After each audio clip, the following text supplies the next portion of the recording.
Notes from the Underground by Fyodor Dostoevsky. Chapter 9. Gentlemen, I am joking, and I know myself that my jokes are not brilliant, but you know one can take everything as a joke. I am perhaps jesting against the grain. Gentlemen, I am tormented by questions. Answer them for me.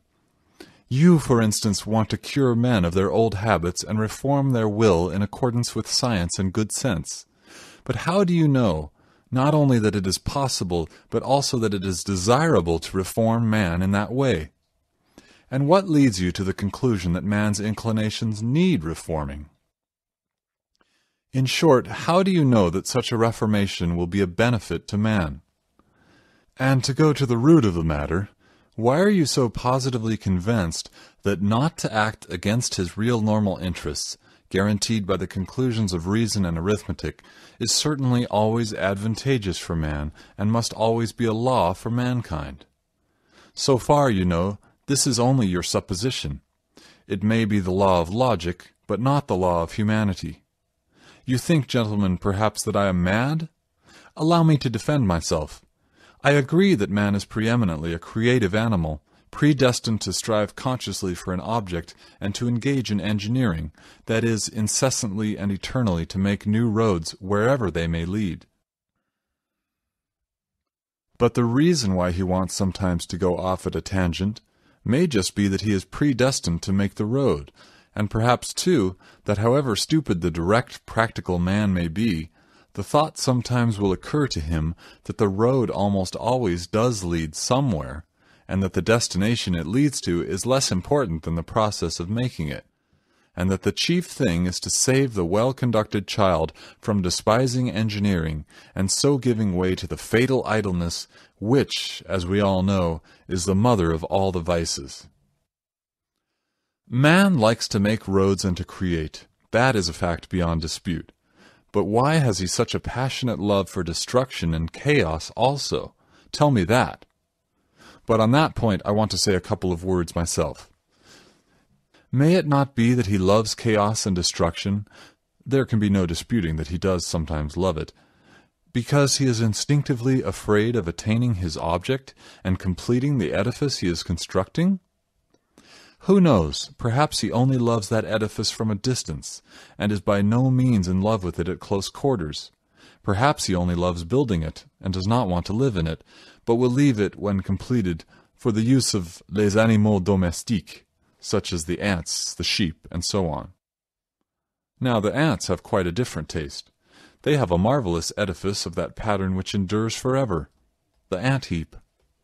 With the ant-heap, the respectable race of ants began, and with the ant-heap they will probably end, which does the greatest credit to their perseverance and good sense. But man is a frivolous and incongruous creature, and perhaps like a chess player, loves the process of the game, not the end of it. And who knows? There is no saying with certainty.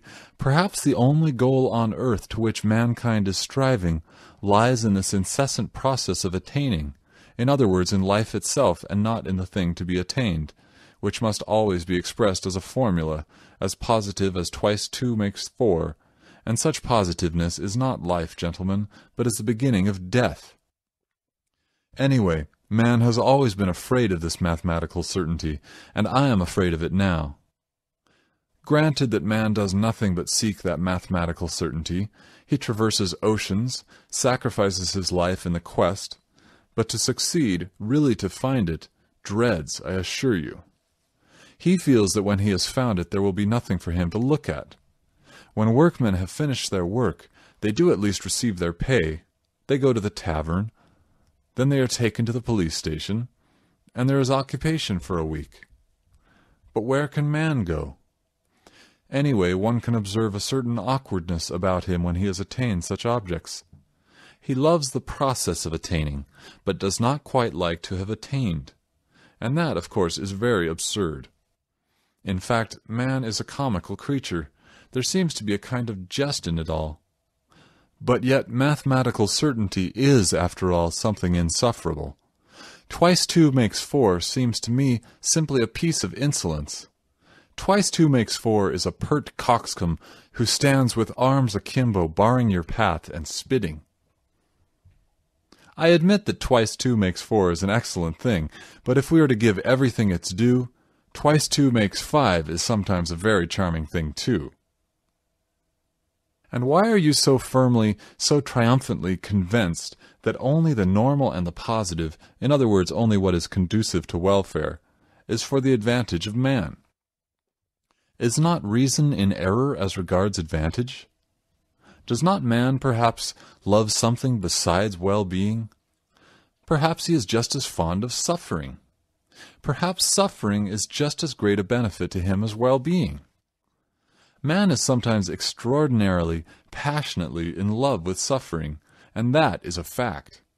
There is no need to appeal to universal history to prove that. Only ask yourself if you are a man and have lived at all. As far as my personal opinion is concerned, to care only for well-being seems to me positively ill-bred. Whether it's good or bad, it is sometimes very pleasant, too, to smash things. I hold no brief for suffering, nor for well-being either. I am standing for my caprice, and for its being guaranteed to me when necessary. Suffering would be out of place in vaudeville, for instance. I know that. In the Palace of Crystal, it is unthinkable. Suffering means doubt, negation, and what would be the good of a palace of crystal if there could be any doubt about it?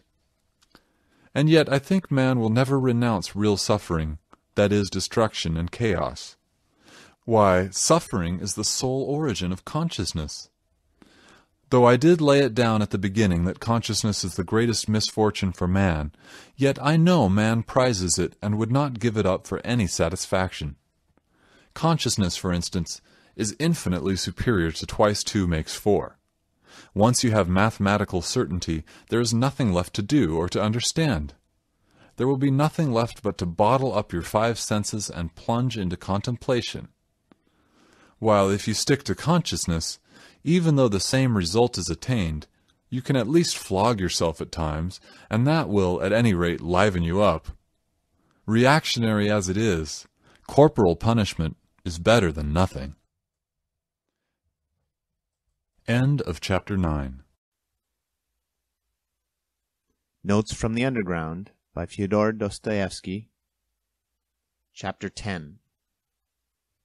You believe in a palace of crystal that can never be destroyed, a palace at which one will not be able to put out one's tongue or make a long nose on the sly.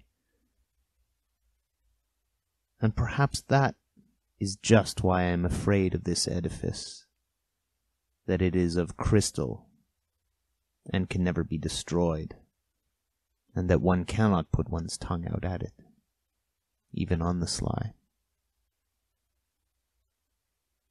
You see, if it were not a palace but a hen-house, I might creep into it to avoid getting wet.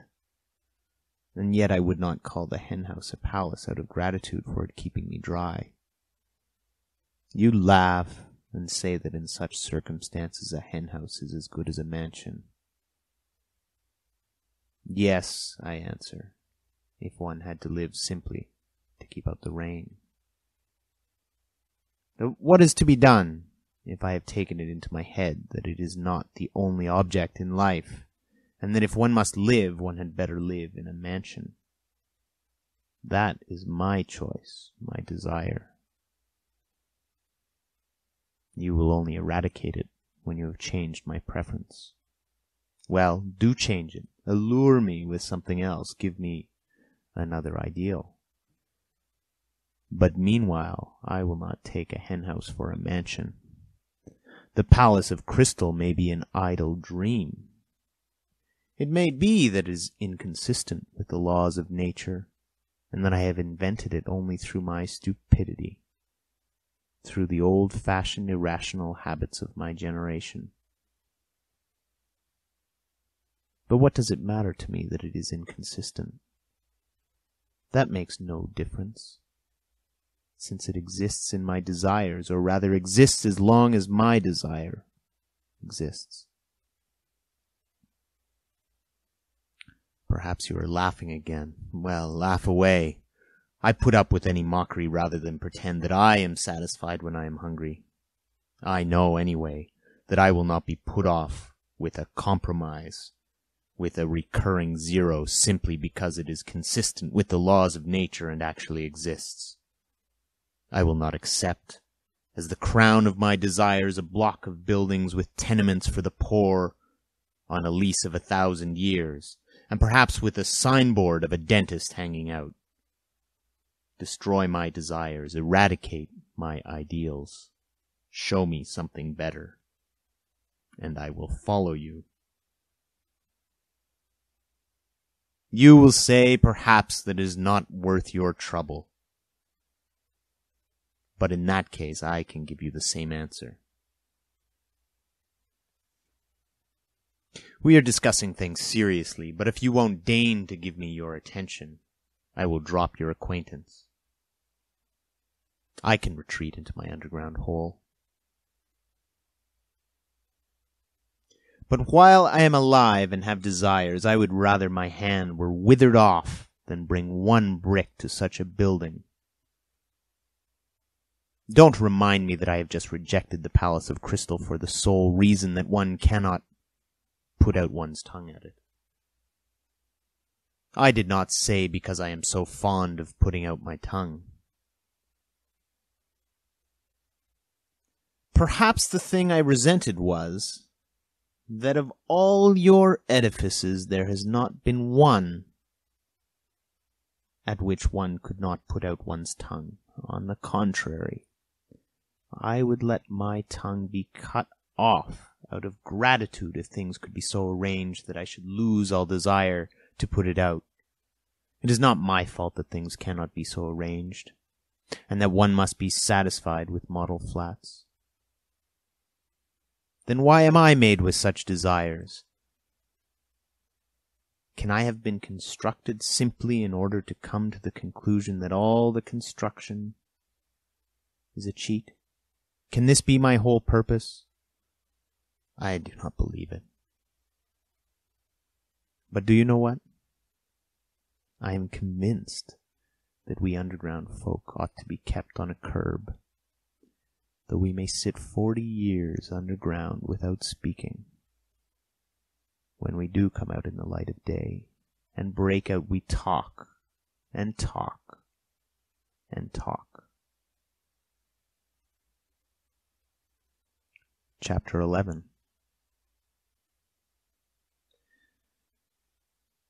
The long and short of it is, gentlemen, that it is better to do nothing. Better conscious inertia. And so hurrah for the underground. Though I have said that I envy the normal man to the last drop of my bile, yet I should not care to be in his place as he is now, though I shall not cease envying him. No, no. Anyway, the underground life is more advantageous. There, at any rate, one can... Oh, but even now I am lying. I am lying because I know myself that it is not underground that is better, but something different, quite different, for which I am thirsting, but which I cannot find. Damn underground.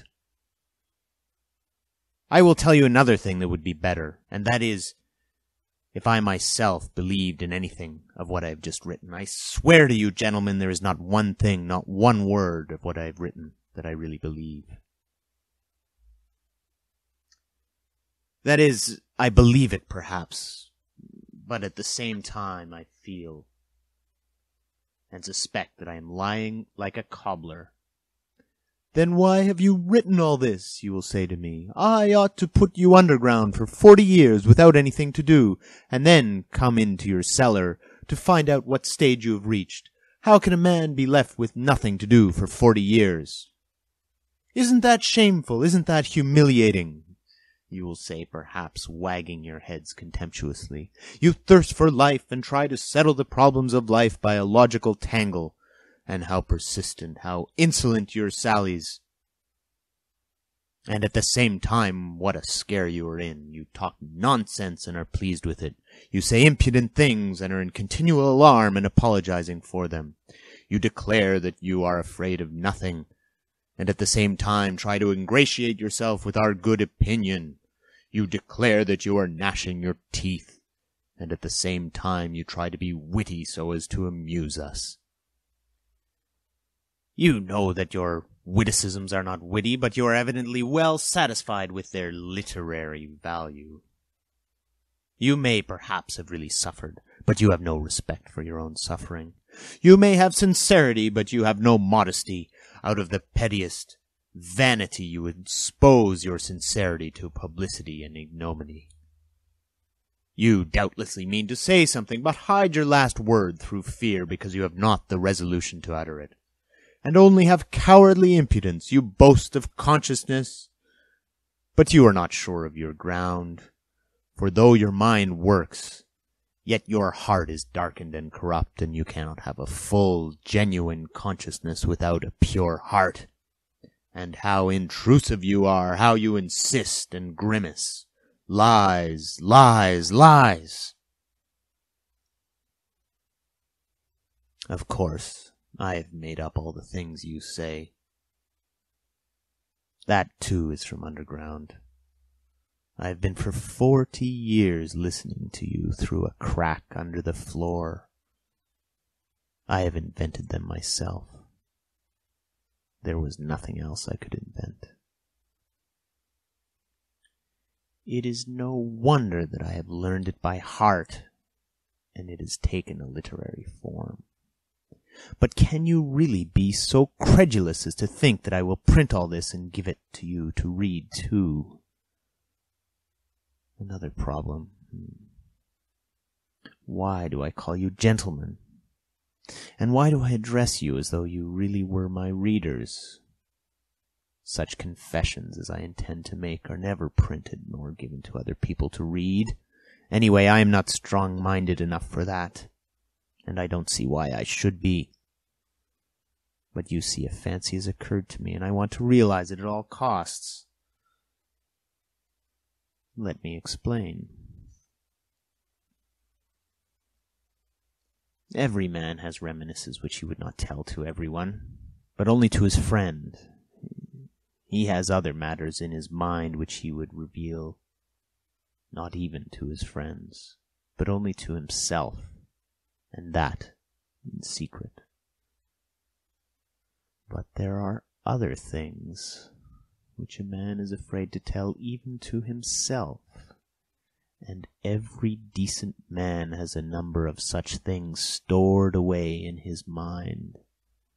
The more decent he is, the greater the number of such things in his mind. Anyway, I have only lately determined to remember some of my early adventures. Till now I have always avoided them, even with a certain uneasiness. Now, when I am not only recalling them, but have actually decided to write an account of them, I want to try the experiment whether one can, even with oneself, be perfectly open and not take fright at the whole truth. I will observe in parenthesis that Heine says that a true autobiography is almost an impossibility and that man is bound to lie about himself. He considers that Rousseau certainly told lies about himself in his confessions, and even intentionally lied out of vanity. I am convinced that Heine is right. I quite understand how sometimes one may, out of sheer vanity, attribute regular crimes to oneself, and indeed I can very well conceive that kind of vanity. But Heine judged of people who made their confessions to the public. I write only for myself, and I wish to declare once and for all that if I write as though I were addressing readers, that is simply because it is easier for me to write in that form. It is a form, an empty form. I shall never have readers. I have made this plain already. I don't wish to be hampered by any restrictions in the compilation of my notes. I shall not attempt any system or method. I will jot things down as I remember them. But here perhaps someone will catch at the word and ask me, if you really don't reckon on readers, why do you make such compacts with yourself, and on paper too? That is, that you won't attempt any system or method, that you jot things down as you remember them, and so on and so on. Why are you explaining? Why do you apologize? Well, there it is, I answer. There is a whole psychology in all this, though. Perhaps it is simply that I am a coward, and perhaps that I purposely imagine an audience before me in order that I may be more dignified while I write. There are perhaps thousands of reasons. Again, what is my object precisely in writing? If it is not for the benefit of the public, why should I not simply recall these incidents in my own mind without putting them on paper?